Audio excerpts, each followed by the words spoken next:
미중 무역 전쟁에 대한 공포감에 급락하고 환율은 뛰었습니다. 취재기자 연결하겠습니다. 손석우 기자. 네, 손석우입니다. 네, 근래 들어선 가장 큰 낙폭으로 보여지는데 코스피 얼마나 하락했습니까? 네, 오늘 코스피는 66포인트 3.04%가 내린 2102.01포인트로 장을 마쳤습니다. 외국인이 1,876억 원, 기관이 6,612억 원어치의 주식을 내다 팔면서 지수 하락을 이끌었습니다. 종가 기준으로 보면 지난 1월 15일 이후 4개월 만에 가장 낮은 수치입니다. 장중 내내 투자 심리가 악화된 가운데 오후장 들어 하락폭이 커지면서 3%가 넘는 급락장이 연출됐습니다. 코스닥은 21.15포인트 2.84%가 내린 724.22포인트를 기록했습니다. 서울 외환시장에서 원달러 환율은 10.4원 오른 1179.8원에 장을 마감했습니다. 네, 오늘 금융시장이 이렇게 출렁거린 배경은 트럼프 대통령의 발언이 결정타였죠. 그렇습니다. 도널드 트럼프 미국 대통령은 최근 미중 무역 협상에 대해 중국을 향해 경고성 발언을 쏟아내고 있는데요. 어제도 플로리다에서 유세 연설을 하면서 중국을 향해 중국이 무역 협상 합의를 깨트렸다며 중국 제품에 대한 관세율을 올리겠다고 경고했습니다. 같은 날 미 무역 대표부도 관보를 통해 오는 10일부터 2천억 달러, 우리 돈 약 230조 원에 달하는 중국산 제품에 대한 관세를 기존 10%에서 25%로 인상하겠다는 내용을 공지했습니다. 이 소식이 전해지자 무역 분쟁에 대한 위기감이 커지면서 투자자들이 IT와 화학주 등 수출주들의 주식을 대거 매도하는 양상을 나타내기도 했습니다. 시장 전문가들은 당분간 금융시장이 미중 무역 협상에 관한 뉴스에 민감하게 반응할 것이라며 현재로선 불확실성이 커서 저점을 예단할 수 없다고 경고했습니다. 지금까지 SBS CNBC 손석우입니다. 얼마 전 삼성전자가 시스템 반도체 육성에 대한 강한 의지를 밝혔습니다. 첫 목표를 스마트폰이나 차량용 카메라 등에 탑재되는 이미지 센서 부문으로 잡았습니다. 이 부문 세계 1위는 일본의 소니입니다. 정윤영 기자가 보도합니다. 이미지 센서는 빛을 디지털 신호로 바꾸는 시스템 반도체입니다. 삼성전자가 첫 이미지 센서 제품을 양산한 건 2002년부터입니다. 휴대전화 카메라에 이점을 갖고 있는 삼성전자는 이 분야 세계 시장 점유율을 20%까지 끌어올렸습니다. 하지만 넘을 수 없는 벽이 있었습니다. 일본의 소니입니다. 소니는 캠코더와 디지털 카메라의 강점을 이용해 세계 시장 점유율 50%를 차지하고 있습니다. 삼성전자가 이런 소니를 뛰어넘겠다고 선언했습니다. 1992년 세계 최초로 63메가 D램 개발을 시작으로 10년 후인 2002년에 세계 메모리 시장 1위를 확고히 굳혔습니다. 10년 후인 2029년까지 세계 1위를 만들어가도록 하겠습니다. 무기는 업계 최초로 개발한 스마트폰용 6,400만 화소 이미지 센서입니다. 삼성전자는 5G 시대가 열리면서 고해상도 이미지 센서 수요가 더 증가할 것으로 예상하고 후속 개발에도 박차를 가할 계획입니다. 스마트폰 같은 경우는 과거에 카메라가 하나씩 들어있었지만 최근엔 2개, 3개, 심지어는 5개까지 탑재되는 경향이어서요. 스마트폰 한 대당 들어가는 카메라, 즉 이미지 센서의 수량이 빠르게 증가할 것 같고요. 자율주행차 같은 경우에도 최소한 5개 이상의 카메라가 필요합니다. 시스템 반도체에 133조 원 투자 계획을 밝힌 삼성전자는 이번에 이미지 센서를 시작으로 시스템 반도체 각 분야를 공략하기 위해 세부 대책을 하나둘씩 내놓을 예정입니다. SBS CNBC 정윤영입니다. 정부도 시스템 반도체를 육성하기 위한 구체적인 뒷받침에 나서고 있습니다. 정부의 세부 대책, 권세욱 기자가 보도합니다. 정부가 반도체 기술 개발에 앞으로 10년 동안 2,400억 원을 투자합니다. 지원 대상은 메모리, 비메모리 분야에 응용될 수 있는 신소자 분야입니다. 원천 기술을 개발해 초고성능, 초전력의 신소자를 만들어내겠다는 겁니다. 또 유전 물질인 DNA 구조를 응용한 바이오 융합 반도체의 개발도 지원합니다. 시스템 반도체를 설계, 개발하는 팹리스 창업을 지원할 협의체도 곧 구성하기로 했습니다. 설계 인력을 양성하기 위해 시스템 반도체 융합 전공 과정을 신설할 5개 대학에는 앞으로 6년 동안 100억 원씩 지원됩니다. 종합 반도체 강구로 도약할 수 있도록 미래 원천 기술 개발과 고급 전문 인력 양성 등 사람과 기술에 대한 중장기적 관점의 투자에 집중할 계획입니다. 정부는 현재 2%가 채 되지 않는 팹리스 산업의 세계 시장 점유율을 오는 2030년까지 5배가 넘는 10%로 확대할 계획입니다. SBS CNBC 권세욱입니다. 금융당국이 신협, 제2금융권의 가계대출에 대한 관리를 더 깐깐하게 보기로 했습니다. 대출이 늘면서 자칫 부실로 이어질 수 있다는 우려 때문입니다. 취재기자 연결하겠습니다. 정주환 기자. 네, 정주환입니다. 네, 금융당국이 신협에 대한 대출 규제에 나섰는데 구체적으로 어떤 분야에 어떤 방식으로 규제하기로 했나요? 네, 요즘 제1금융권에서 아파트 집단대출 받기가 쉽지 않다 보니 상대적으로 규제가 덜한 신협으로 집단대출이 늘고 있는데요. 당국이 동일 사업장별 취급 한도 기준을 새로 마련해 신협에 적용하기로 했습니다. 신협이 한 아파트, 한 분양사업장에서 500억 원이 넘는 집단대출을 취급하지 못하도록 상한선을 둔 것인데요. 특정 사업장에 집단대출이 쏠리는 위험을 막기 위해서입니다. 또 예금 잔액 대비 대출 잔액 비율, 이를 예대율이라고 하는데요. 당국에선 예금 잔액의 80%에서 100%까지 대출을 해주라고 규정하고 있습니다. 이를 넘어선 신협은 앞으로 신규 집단대출을 취급하지 못합니다. 네, 그런데 정 기자, 새마을금고에 대한 집단대출 금지령은 풀렸다고 하는데 이렇게 되면 새마을금고로 수요가 몰리지 않겠나요? 네, 그동안 집단대출 금지 해제는 새마을금고가 원했던 일인데요.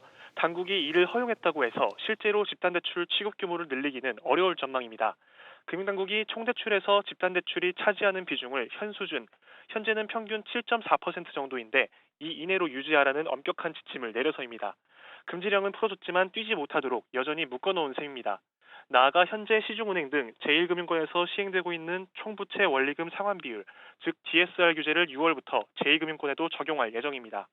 특히 자영업 대출이 빠르게 늘고 있다는 판단에 따라 금융회사는 스스로 취급 계획을 세우고 한도를 정하도록 할 방침입니다. 당국은 제2금융권에서 이를 잘 지키고 있는지 수시로 살펴보기로 했습니다. 지금까지 SBS CNBC 정주환입니다. 정부가 현재 80%인 청약 예비 당첨자 비율을 대폭 확대하기로 했습니다. 미계약된 분양아파트가 현금 부자들에게 돌아간다는 지적 때문인데요. 무주택자들의 당첨 확률이 높아질 걸로 보입니다. 자세한 내용 취재기자 연결하겠습니다. 강산 기자, 예비 당첨자 비율 얼마나 커집니까? 네, 현재 서울 등 투기과열지구에서는 예비 당첨자를 전체 물량의 80%까지로 정하고 있는데 500%로 늘어납니다. 예를 들어 공급 물량이 100가구라면 기존에는 80명이 예비 당첨자였는데 앞으로는 500명이 예비 당첨자가 되는 겁니다. 청약 자격을 갖춘 무주택자에게 보다 큰 당첨 기회를 주기 위한 조치인데요. 국토부는 지난 2월부터 진행된 서울과 수도권 아파트 5곳의 평균 청약 경쟁률이 5.2대 1로 공급 물량에 비해 5배수, 즉 5배의 적정 수요가 있다고 보고 이 같은 결정을 내렸습니다. 부적격자나 계약 포기자 등을 감안했을 때 예비 당첨자의 비율도 청약 경쟁률처럼 물량의 500%가 되는 게 적당하다고 판단한 겁니다. 이번 예비 당첨자 비율 확대는 오는 20일 이후 입주자 모집 공고 단지부터 적용됩니다. 네, 강 기자, 이렇게 예비 당첨자가 늘어나면 청약 시장에는 어떤 변화가 생길까요? 네, 청약 당첨자가 계약을 포기할 경우 당첨되지 못한 1, 2순위 실수요자가 계약할 기회를 갖게 돼 계약률이 높아질 것으로 보입니다. 특히 1순위 청약에 참여하기 어려운 유주택자가 기회를 기다리다 아파트를 쇼핑하듯 사들였던 이른바 줍줍 현상이 앞으로는 어려워질 수 있는데요. 최근 청약 통장도 필요 없고 현금만 있으면 되는 미개혁분에 대해 현금 부자들이 몰리면서 제도를 바꿔야 한다는 지적이 많았는데 이번 조치로 청약 시장이 무주택 실수요자 중심으로 재편될 전망입니다. 지금까지 SBS CNBC 강산입니다. 최저임금위원회 류장수 위원장을 비롯한 공익위원 8명이 모두 사퇴하기로 했습니다. 다만 현행 최저임금법에 따라 정부가 새로 공익위원을 위촉하기 전까진 위원직을 수행하게 됩니다. 취재기자 연결해 알아보겠습니다. 윤성훈 기자. 네, 윤성훈입니다. 네, 류장수 위원장이 지난 3월에 밝힌 사퇴 의사를 번복하지 않고 그대로 강행하기로 했죠. 공익위원도 다 그만두는 건가요? 네, 그렇습니다. 류 위원장은 오늘 기자간담회에서 지난 3월 초 사퇴 의사를 밝힌 이후 기회가 있을 때마다 공식적, 비공식적으로 사퇴한다고 말했던 만큼 사퇴 의사는 그대로 유효하다고 말했습니다. 이어 위원장직은 물론 공익위원회에서도 물러나겠다고 말했는데요. 올해 최저임금위원회 운영에 있어서 사퇴하는 것이 좋겠다고 판단했다고 덧붙였습니다. 공익위원과 접촉한 결과 위원마다 이유는 다르지만 전체적으로 그만두는 것으로 이야기가 됐다면서 공익위원 전원 사퇴를 공식화했습니다. 최이민은 사용자 위원과 근로자 위원, 공익위원이 각 9명씩 27명으로 구성되어 있는데요. 이 가운데 당연직 공익위원인 최저임금이 상임위원을 제외한 나머지 8명의 공익위원이 지난 3월 19일 일괄 사퇴서를 제출했지만 수리되지 않은 상태입니다. 네, 이렇게 일괄적으로 사퇴를 해도 최저임금위원회 운영에는 문제가 없나요? 최저임금법에 따르면 최저임금위원은 새로 위촉될 때까지는 그 직을 수행하게 돼 있습니다. 따라서 정부가 새로 8명의 공익위원을 위촉하기 전에는 이들의 신분은 유지됩니다. 다만 이들이 모두 사퇴 의사를 굽히지 않고 있어 내년도 최저임금 심의에는 참여하지 않을 전망입니다. 앞서 류 위원장은 어제 운영위를 열고 5월 말 전원회의를 열어 내년도 최저임금 심의 안건을 의결하고 본격 심의에 착수하기로 결정했었는데요. 고용노동부는 조만간 신임 공익위원 위촉 절차에 착수할 것으로 알려졌습니다. 전원회의 개최가 예정된 5월 말까지는 새로운 공익위원 위촉이 이뤄질 것으로 보입니다. 이재갑 고용노동부 장관은 오는 13일 기자간담회를 갖고 최임위와 관련된 입장을 발표할 예정입니다. 지금까지 SBS CNBC 윤성훈입니다. SK하이닉스가 세계 최초의 96단 기술을 응용한 1테라급 메모리 반도체를 개발해 출하했습니다. 이 반도체는 4D 낸드 응용 기술을 적용해 3D와 비교해 면적 효율이 90% 이상 높아 구글, 아마존 같은 클라우드 네트워크 업체의 수요가 예상됩니다.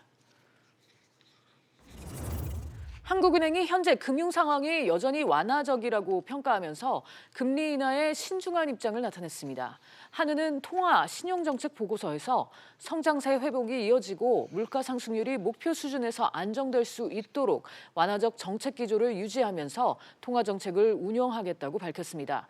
한은은 이어 2017년 4분기 이후 금융 상황 완화 정도가 다소 축소됐지만 완화 기조는 지속되고 있는 것으로 판단된다고 설명했습니다. 하나금융그룹이 전국 지방자치단체를 대상으로 국공립 어린이집 설립 등 보육시설 지원에 나섭니다. 오늘 하나금융은 국공립 어린이집 지원 대상으로 선정된 23곳 지자체와 어린이집 지원을 위한 합동 업무 협약을 맺었습니다. 하나금융은 이번 어린이집 지원으로 어린이 2,550여 명이 보육 혜택을 입고 보육교사 일자리 500여 개가 창출될 것으로 전망했습니다.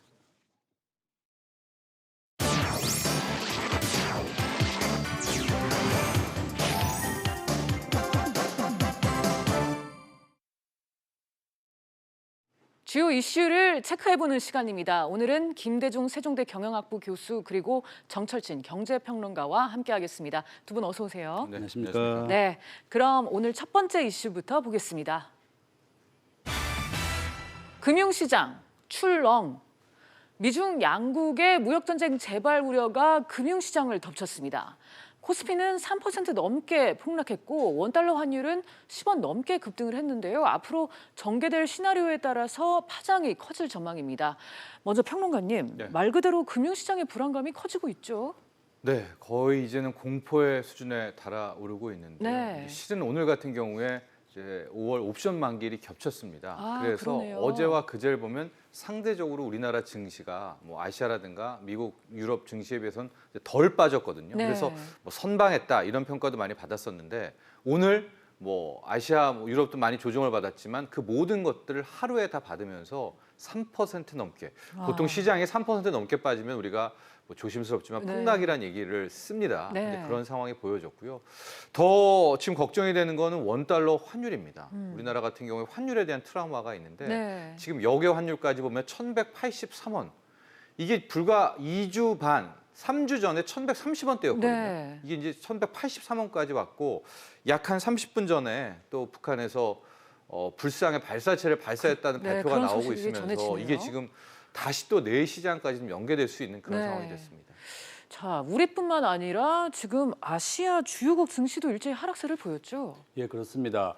중국도 오늘 한 2% 빠졌고 네. 일본도 1% 빠졌는데요. 중국은 최근에 한 10%까지 폭락했습니다.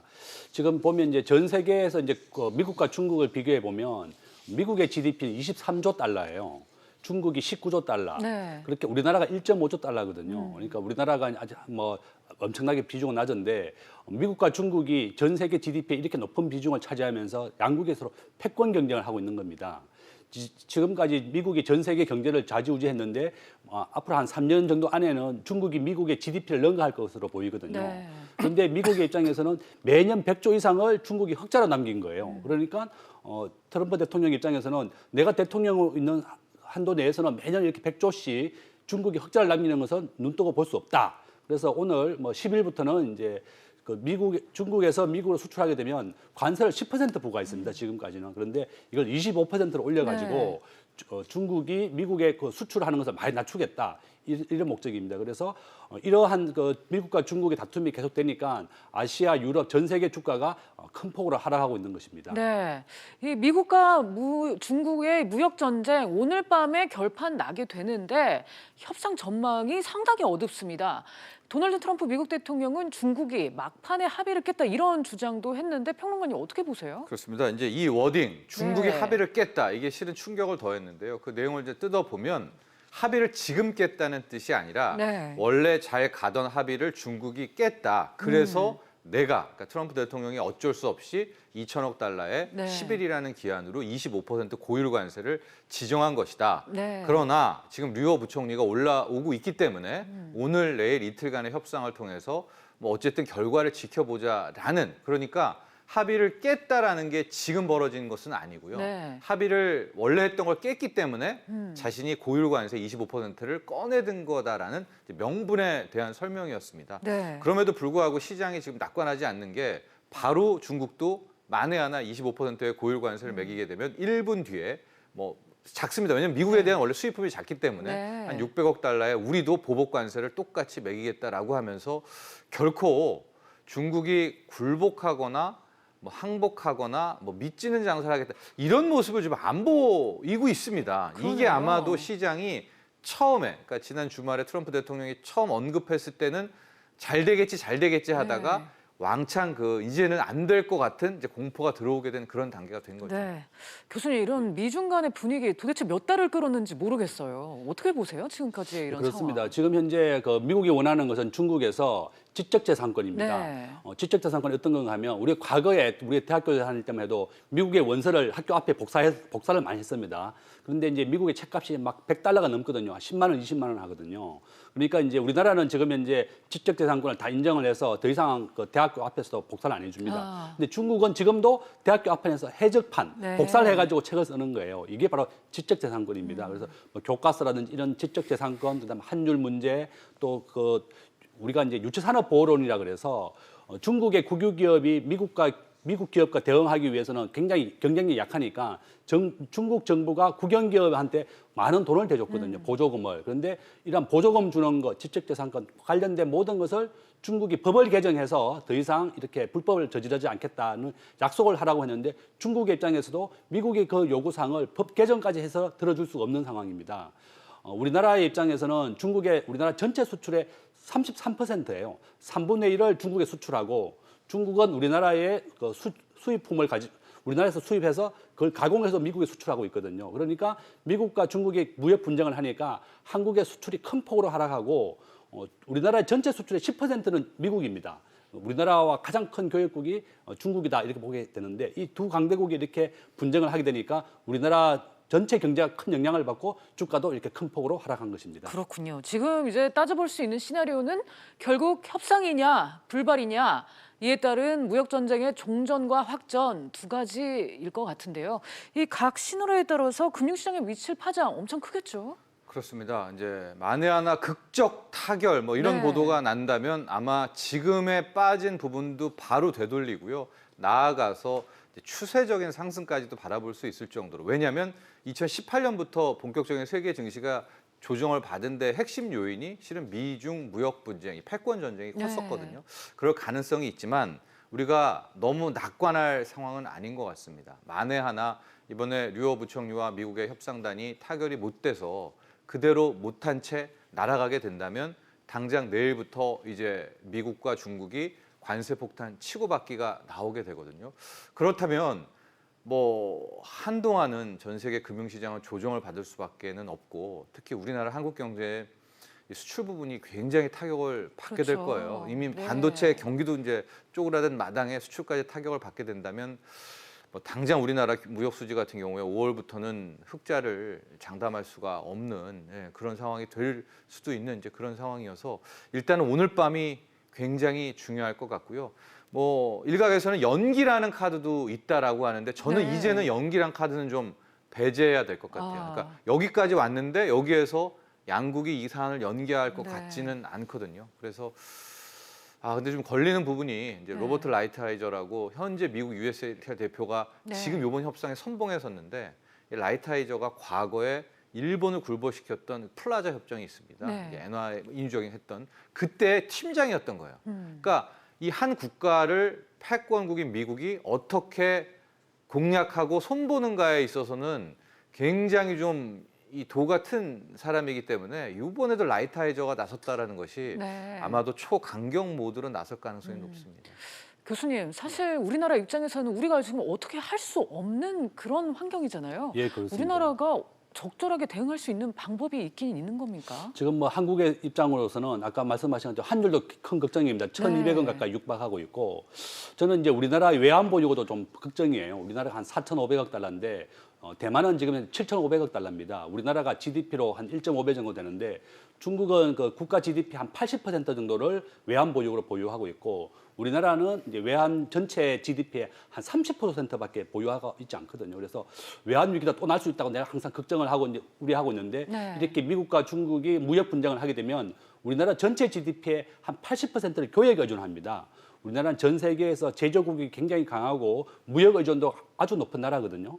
그러니까 80%를 수출 수입에 의해서 우리나라가 먹고 살고 있는데 미중 무역 분쟁이 장기화됨으로써 우리나라 경제가 아주 취약해지는 거죠. 그래서 또 우리 기준금리가 이제 우리나라 1.75, 미국이 2.5%인데 기준금리를 낮춰서 경제를 좀 안정화하려고 그러면 또 우리나라에 투입되어 있는 외환 달러가 또 나가게 됩니다. 그것도 또 방치할 수도 없는 상황이고 결론은 우리나라도 충분하게 외환 보유고도 비축을 좀 해야 되겠고 또한 국내나 국제 경제 시장을 보면서 적절하게 대응을 하도록 한국은행이 철저하게 만반의 대비를 해야 된다 이렇게 볼 수 있습니다. 네, 지금 우선 우리가 당장 할 수 있는 거는 오늘 밤 사이에 나올 무역 협상의 결과 잘 나오기를 기대할 수밖에 없을 것 같습니다. 그럼 바로 두 번째 이슈로 넘어가겠습니다. 버스 파업, 누구 탓? 버스 대란이 현실화될 모양새입니다. 주요 도시 버스 노조의 파업 투표가 높은 찬성률로 가결될 것 같은데 시민들의 적잖은 불편도 예상되고 있습니다. 교수님, 이 정확한 결과는 지금 저녁을 지나봐야 지금 알 수 있을 것 같은데 투표 결과의 반전을 기대하기는 좀 어려워 보여요. 예, 그렇습니다. 지금 현재 쟁점이 되는 것이 15일부터 이제 파업을 하느냐 안 하느냐인데요.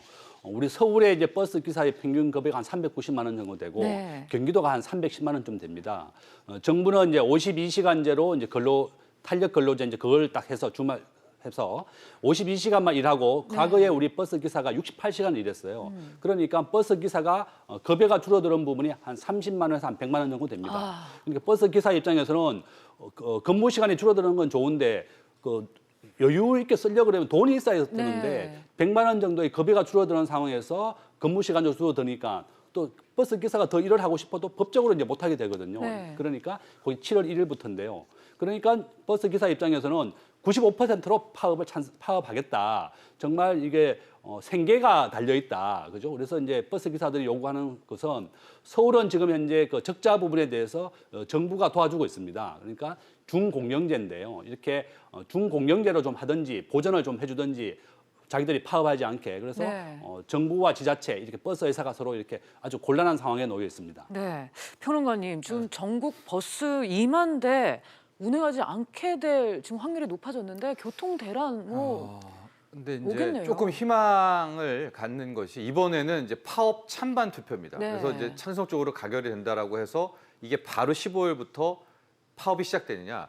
실은 찬반 투표가 돌입하면서 지금 또 한 축에서는 이게 노동쟁의 상황이잖아요. 그래서 협의 과정, 조정 협의 과정이 함께 진행되고 있습니다. 그렇기 때문에 아마 제가 일련의 그런 파업들을 보면 14일 밤까지 조정 협의도 1차, 2차, 3차 뭐 계속 진행될 거예요. 그래서 이제 아마 오늘 별 이변이 없는 한 이번에 찬반 투표는 거의 찬성 쪽으로 가결이 날 거고요. 그 다음부터는 이 쟁의 행위에 대한 조정 협의 과정이 계속해서 모이고 헤어져서 아마도 14일 밤까지 진행될 것 같은데 그 사이에 어떤 극적 해법이 나오게 된다면 15일 파업은 면할 수도 있는 이제 면한다는 게 아닙니다. 그런 희망을 좀 가져보겠습니다. 네. 교수님, 네. 좀 의아한 게요. 정부가 이제 주 52시간 제도를 도입을 할 때 이런 문제가 발생할 것이라는 걸 예상을 못한 건가요? 정부도 다 예상했습니다. 네. 정부가 원하는 것은 68시간에서 52시간제를 바꾸면서 대신에 버스 기사를 한 4천 명 정도 네. 부족한 인원을 많이 뽑아서 일자리를 많이 늘리자. 이게 정부의 목표였습니다. 네. 그런데 버스 기사를 가지고 있는 자격증을 가진 분들이 없는 거예요. 네. 또 버스는 또 한 40명이나 넘는 사람을 목숨을 운반하기 때문에 생명을 정말 안전이 좀 우선인데 그렇죠. 이렇게 일단은 버스 기사를 채용을 해야 되니까 일단 급하니까 막 계속 채용을 하고 있는데 그만큼 버스 기사도 부족하고 또 부족한 한 100만 원 정도의 급여를 보존할 수 있는 방법도 없는 겁니다. 네. 가장 좋은 방법은 이렇게 시장 경제에 맡기는 거죠. 우리가 우리나라의 대중교통이 선진국에 비해서는 좀 가격이 좀 낮거든요. 예. 정부가 보전해 주든지 또 지방자치단체가 보전해 주든지 또 버스 회사에서 주든지 이렇게 해줘야 되는데 버스 회사도 적자입니다. 네. 그러니까 지방자치단체 입장에서는 정부는 버스 요금은 지방자치단체 이관해 놓은 상태니까 지방자치단체가 알아서 해라 이렇고 지방자치단체는 정부가 버스 환승을 무료로 해주면서 이렇게 적자가 났으니까 정부가 책임져라 이렇게 된 상황이거든요. 그래서 제일 좋은 방법은 서로가 좀 합의 좀 해서 정부가 일부 보전을 해주고 또 버스 요금을 또 안 된다 그러면 버스 요금 올리는 수밖에 없거든요. 네. 정부 입장은 택시 요금도 올렸는데 버스 요금도 버스까지 또 오르냐 올리나. 이러니까 네. 또 국민의 시선도 따가우니까 이렇게 못하고 있는 상황인데 결론은 시장 경제에 맡겨서 버스 요금을 올리든지 아니면 정부가 보전해주는 방법이 뭐 최선의 방법인 것 같습니다.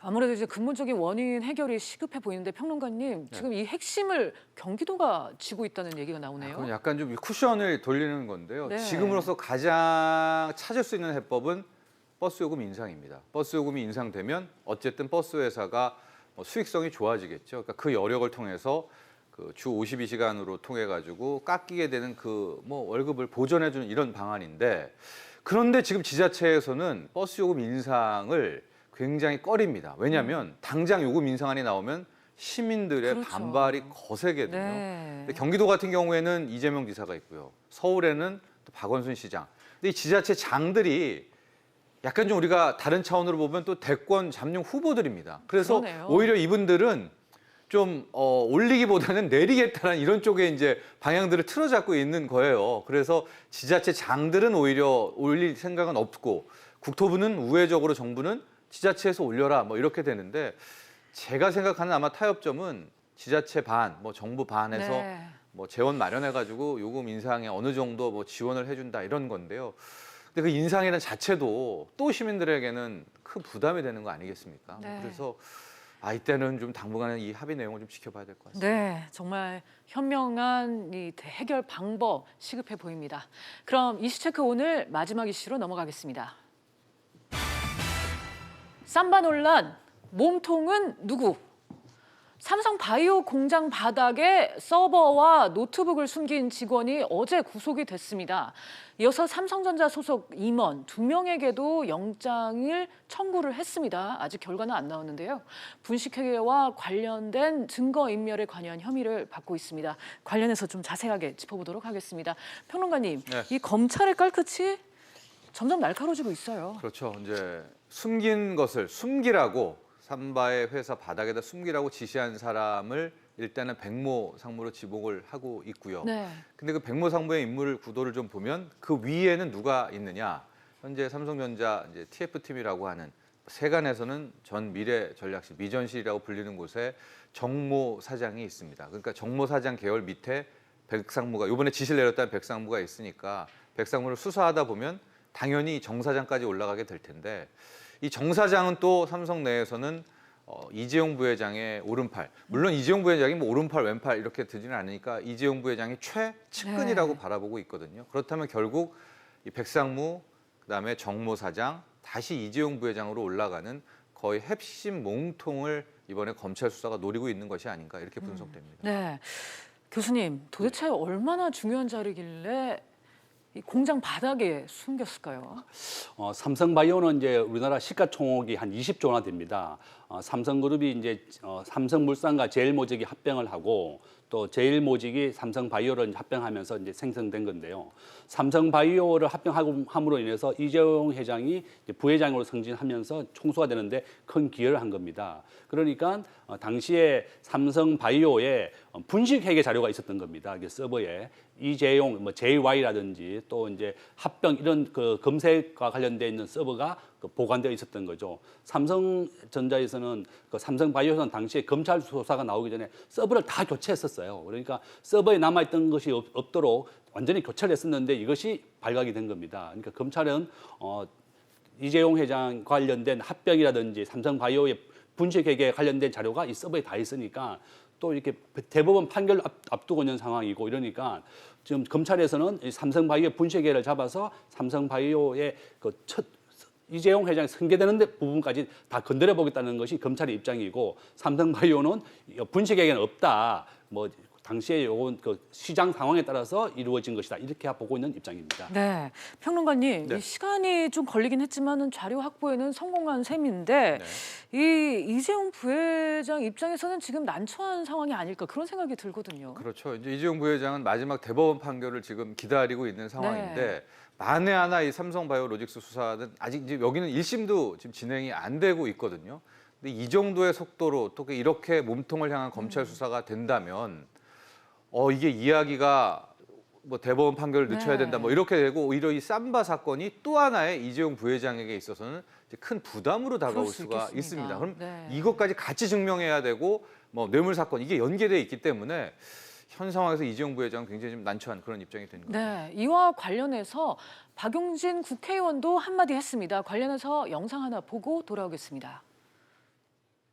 2심 재판부는 경영권 승계 작업은 존재하지 않았다는 변호인의 주장을 받아들여 이재용에게 일부 무죄 판결을 하고 집행유예를 선고했습니다. 그런데 지금 검찰은 이 판결이 잘못되었음을 보여주는 수많은 증거를 찾아냈습니다. 따라서 대한민국의 사법정의가 바로 서려면 이재용 부회장에 대한 대법원의 전원합의체 판결을 억지로 서둘러서는 안 됩니다. 적어도 삼성바이오로직스의 회계 사기 사건의 수사 결과 발표 이후에 판결을 내려야 할 것입니다. 지금 평론가님, 박용진 의원은 대법원 판결을 미뤄야 한다 이런 주장을 펼치고 있어요. 어떻게 보세요?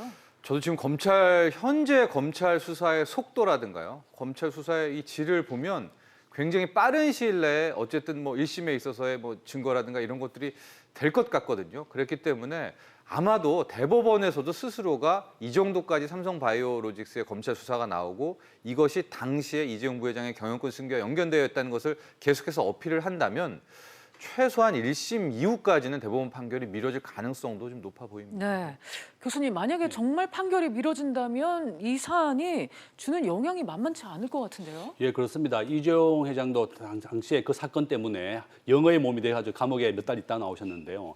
그 이재용 회장의 입장에서는 지금 그 우리나라의 전체 경제의 한 20%를 차지하고 있는 게 삼성그룹입니다. 또 정부에서도 굉장히 경제가 어려운데 반도체 경기도 점점 더 어려워지고 또 삼성이 메모리는 세지만 비메모리 분야에 굉장히 취약하기 때문에 133조 원을 투자해서 투자를 확대하고 고용을 확대하겠다고 해서 대통령까지 참석해서 이렇게 축사를 해줬는데 지금 삼성이 다시 그 승계 문제로 수사를 받게 되고 대법원 판결이 미뤄진다 그러면 다시 큰 악재를 맞아야 하게 된 거거든요. 그래서 정부에서는 어쨌든 간에 이제 삼성의 경제를 지속하고 또 우리나라 경제를 살리기 위해서는 삼성의 좀 편을 좀 들어서 이렇게 좀 투자를 계속 지속해라 이런 걸 원하는데 지금 이렇게 다시 논란이 되어서 큰 문제가 된 것이죠. 네, 지금 새로운 위기가 어떻게 보면은 불어닥친 것 같은데 삼성이 또 이를 어떻게 헤쳐나갈지 지켜봐야 되겠습니다. 오늘 두 분 말씀은 여기까지 듣겠습니다. 감사합니다.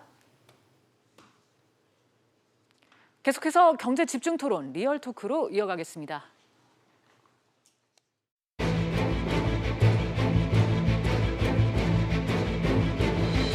가족들끼리 잘 협력해서 사이좋게 이끌어 나가라고 말씀하셨습니다.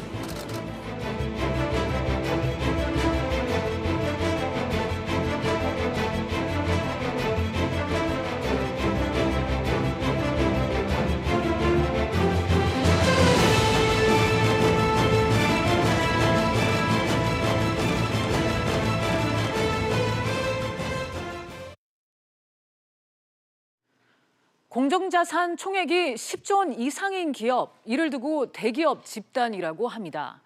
동일이는 이 대기업 집단을 지배하는 사람을 일컫는데 쉽게 그룹 총수라고 이해하면 됩니다. 공정거래위원회에서는 매년 5월 1일 대기업 집단과 함께 동일인을 발표하는데요. 그런데 올해는 고 조양호 회장이 갑작스레 별세하면서 발표일이 한 번 연기됐고 오늘 아니면 내일쯤 예정됐던 발표일도 또 15일로 재차 미뤄졌습니다. 공정거래위원회의 설명은 이렇습니다. 한진그룹의 동일인을 두고 내부적인 의사합치가 이루어지지 않고 있다. 그러니까 이 말은 즉 고 조양호 회장을 대신해서 새로 동일인이 될 그룹 총수가 될 사람이 정해지지 않았다는 얘긴데요.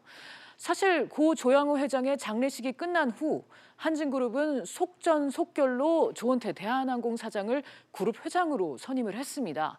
때문에 차기 총수 또한 조원태 회장이 유력하다는 게 일반적인 시각이었죠.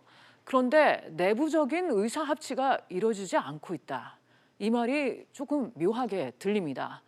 조연아와 조원태 그리고 조현민 이 3남매의 난이 시작되고 있는 걸까요? 앞으로 한진그룹 경영권 승계 작업은 어떻게 흘러갈까요? 지금 리얼토크에서 얘기해 보도록 하겠습니다.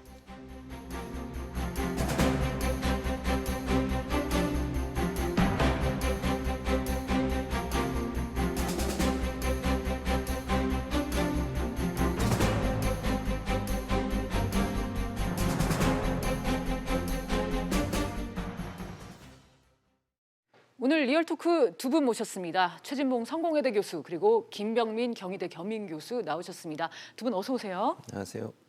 먼저 최 교수님, 네. 이 장남 조원태 대한항공 사장이 한진그룹 회장으로 선임이 된 게 지난달 24일. 그러니까 고 조양호 회장의 장례식이 끝난 지 8일 만인가 그랬습니다. 예. 이때까지만 해도 경영권이 순조롭게 넘어가는 것 같았어요. 그렇게 보였었죠. 네. 그런데 이번에 지금 이제 보고를 해야 되는데 동일인이 누군지 하는 부분을 지금 보고를 못하고 합의가 이루어지지 않았다는 얘기를 또 하고 있지 않습니까? 네. 그러면 이게 순간적으로 그 당시에는 시간적 여러 가지 이유가 있어서 회장으로서 추대는 했지만 기본적으로 지분을 어떻게 나눌지 하는 부분에 있어서는 합의가 안 이루어질 가능성이 있다는 생각이 들어요. 네. 지금 3남매와 어머니까지 있잖아요. 그러면 4명이서 그럼 아버지의 지분, 현재 조양호 한진그룹 회장이 갖고 있는 지분이 17.84%거든요. 이 지분을 어떻게 나눌 거냐 하는 부분까지는 아마 합의가 안 된 상태에서 한진그룹 회장으로 임명을 한 것 같아요. 그러나 이제 문제는 뭐냐면 그룹의 실제적인 총수인 동일인으로 정부에 보고하는 과정에 있어서는 명확하게 이 부분을 하자고 하는 논란이 있는 것으로 보여집니다. 물론 뭐 우리가 내부 사정을 잘 알 수는 없지 않겠습니까? 그러나 상황으로 봤을 때는 3남매와 어머니까지 해서 4사람이서 이 지분을 어떻게 정리할지 하는 부분, 이 부분이 아직 정리가 안 돼서 결국 갈등이 일고 있는 게 아닌가 이런 의혹을 사고 있는 상황이라고 볼 수 있을 것 같습니다. 특히 고 조양호 회장도 가족끼리 잘 협력하라는 유언을 남긴 것으로 전해졌었죠. 잠깐 영상으로 보고 오겠습니다. 가족들끼리 잘 협력해서 사이좋게 이끌어 나가라고 말씀하셨습니다. 네, 이렇게 고 조양호 회장의 유언 내용을 들으셨는데 김 교수님, 사실 네. 지금 한진그룹 상황을 보면 조원태 회장 그리고 조현민, 조연아 이 3남배의 지분이 서로 크게 차이가 없죠. 네, 대한항공이 이 지주회사라고 할 수 있는 한진칼에 대해서 조원태 사장이 갖고 있는 지분이 2.34%에 불과합니다. 마찬가지로 조현민 전 전무나 조연아 전 부사장이 갖고 있는 지분도 비슷한 상황이기 때문에 앞서 얘기했던 조양호 회장이 가지고 있던 지분 17.84%를 누구에게 어떻게 상속되느냐가 핵심적인 문제로 볼 수가 있는 건데요. 네. 이 부분은 아마 깔끔하게 유언장이 정리됐으면 문제가 되진 않을 텐데 그렇지 않은 상황으로 좀 보일 수 있는 거고 여기 이제 이명희 이사장 같은 경우가 이들의 어머니로서 가지게 된 상속에 대한 비중이 훨씬 더 높습니다. 따라서 이명희 이사장이 어떤 선택을 하는지도 굉장히 중요한 변수가 될 수 있거든요. 아직까지는 여기에 대해서 최종적인 정리가 좀 안 된 상황으로 볼 수 있습니다. 네, 지금 남매의 난, 남매 간의 불화설 이렇게 얘기까지 나오게 된 게 공정위의 대기업 집단 지정 발표일이 미뤄져서인데 이 또한 영상 보고 얘기 이어가 보도록 하겠습니다. 기존 동일인의 작고 이후 차기 동일인을 누구로 할지에 대한 내부적인 의사 합치가 이루어지지 않아 동일인 변경 신청을 못하고 있다고 소명하였습니다. 최 교수님, 이게 물론 어디까지는 추측이긴 하지만 내부적 의사가 합치가 이루어지지 않았다. 이건 분명히 의미 있는 내용인 것 같아요. 그렇죠. 그러니까 지금 김 교수도 얘기했지만 기본적으로 아버지가 갖고 있던 지분을 누가 상속하느냐에 따라서 경영권 승계가 어떻게 이루어지느냐가 결정이 돼요. 근데 이게 왜 또 여러 가지 논란이 되고 있냐면 2대 기업, 2대 주주로 떠오르고 있는 이제 뭐 사모펀드라고 그래야 되나요? 그 펀드가 있잖아요. 그 네. 펀드에 대항하기 위해서는 이게 분산이 되면 또 안 돼요. 예를 들면 여러 사람에게 나눠지게 되면은 사실 그룹에서 경영권을 지배하고 또 경영권을 유지하는 데 상당히 부정적인 영향을 미칠 수 있거든요. 그런 네. 차원에서 본다고 하면 어느 정도 정리가 필요하다. 근데 그 부분에 정리가 안 된 것 같아요. 예를 들면 제가 그냥 이건 상상 속의 말씀을 드려봅니다. 예컨대 지분은 어느 한 사람에게 간다. 대신 사업의 여러 분야의 경영권을 나눠서 한다. 이런 쪽으로 정리될 가능성은 저는 있다고 봅니다. 예컨대 네. 조현아 사장 같은 경우 호텔 사업을 주로 했었어요. 그 전에 조현민 전무 같은 경우도 진에어라고 하는 이제 다른 항공사를 운영하고 있었지 않습니까? 이 부분의 경영권을 넘겨주는 대신 지분은 조현태 사장이 갖는 부분. 뭐 이런 형식으로 정리가 될 가능성이 있고 이 가운데서 어머니의 역할도 중요하다. 왜냐하면 상속을 만약 받게 되면요, 네. 어머니가 1.5배를 받아요. 자녀들은 1을 받고요. 네. 그러니까 어머니가 더 많은 약간 5점 몇 % 정도 되더라고요. 네. 그 정도 지분을 받게 되기 때문에 어머니가 어느 쪽에 무게감을 두느냐에 따라서 지분이 어느 정도 상속이 될 거냐 하면 결정될 거. 그 부분이 아마 네 사람 사이에 아직 합의가 안 이루어져서 그 합의 과정에 있는 게 아닌가 이렇게 볼 수 있을 것 같습니다. 네. 교수님, 만약에 한진그룹이 자료를 기한 내에 제출하지 않게 되면 어떻게 되나요? 지금까지 공정위에 일으켰던 전례는 없다라고 합니다. 일단 법에 따라서 정당한 이유 없이 자료를 제출하지 않으면 2년 이하의 징역 혹은 1억 5천만 원 이하의 벌금을 납부할 수밖에 없는 상황이고요. 실제 지금 공정위 같은 경우는 직권으로 지정하는 부분들까지 검토를 하고 있다고 하는데 과거 같은 경우는 이 동일인에 대한 직권 지정으로 삼성전자의 이건희 회장에서 이재용 부회장으로 직권으로 지정한 부분이 있고 롯데그룹도 신격호 회장이 실질적인 총수 역할을 할 수 없기 때문에 신동빈 회장으로 동일인을 지정한 바가 있습니다. 따라서 만약에 기한 내에 이 한진그룹, 대한항공이 이러한 내용들을 동일인을 지정하지 못하게 되면 공정위가 직접 나설 수밖에 없는 그런 상황이 올 수도 있습니다. 네, 앞서 최 교수님이 이 지분을 어떻게 나눌 것이냐에 대해서 아마 합의가 안 이루어진 것 같다. 그렇게 얘기를 해주셨는데 네.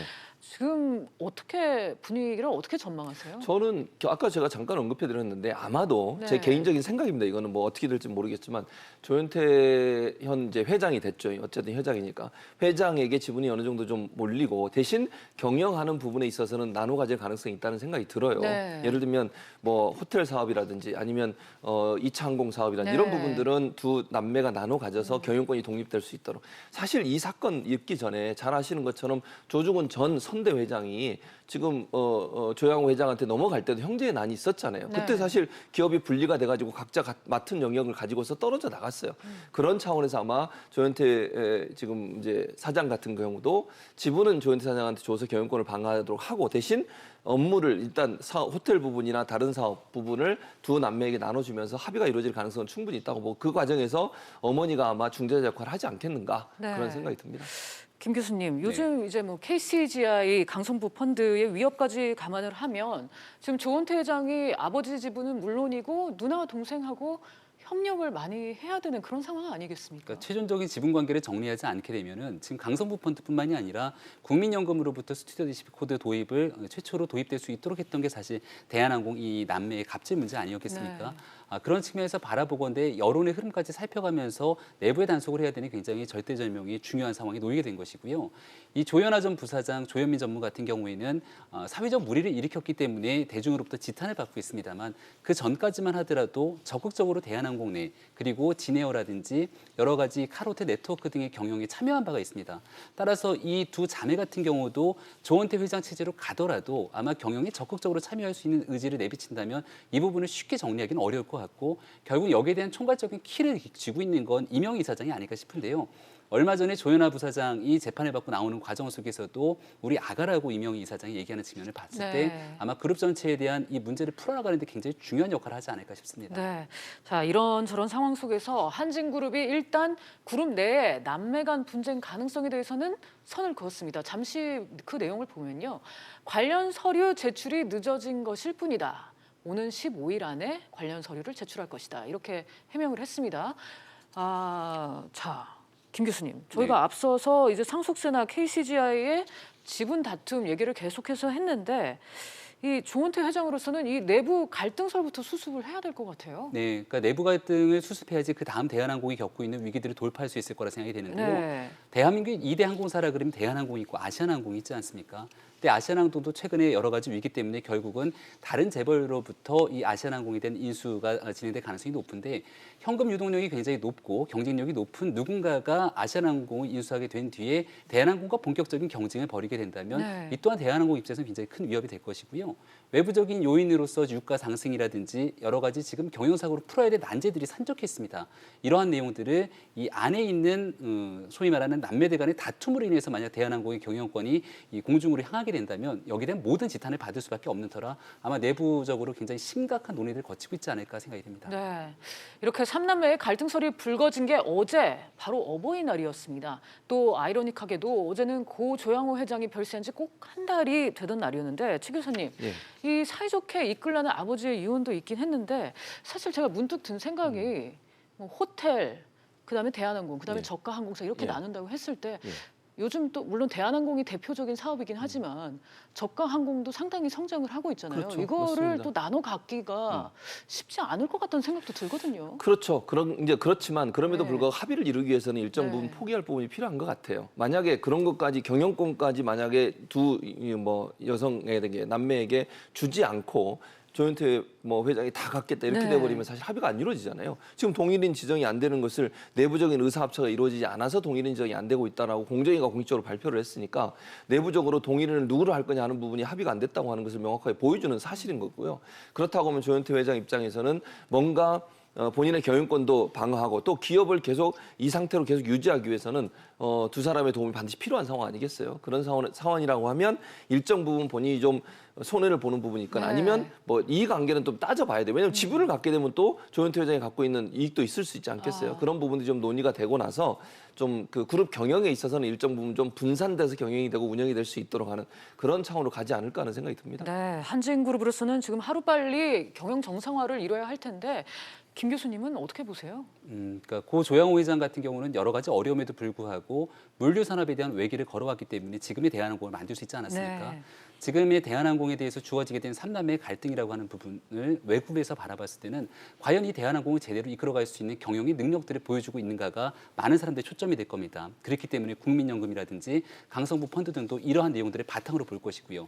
이러한 경영 능력을 중심으로 이 위기를 극복하지 못한다면 결국 대한항공에 대한 이 경영권까지도 이 조양호 회장 일가의 남매에게 돌아갈 수가 없기 때문에 그러한 측면을 바탕으로 어떻게 대한항공을 정상화시킬 수 있을 것인가 여기에 초점을 맞추고 핵심적인 논의가 이어졌으면 좋겠습니다. 네, 삼남매의 난 의혹이 불거지고 있는 그 한진그룹의 경영권 승계 문제와 관련해서 김병민 교수 그리고 최진봉 교수와 얘기 자세하게 나눠봤습니다. 오늘 말씀 여기까지 듣겠습니다. 감사합니다.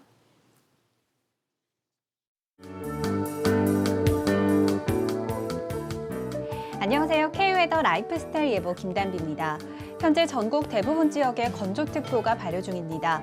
여기에 강원 산지와 강원 동해안에는 강풍특보가 내려진 가운데 오늘 오후까지 시간당 순간풍속 45km 이상으로 매우 강한 바람이 불겠습니다.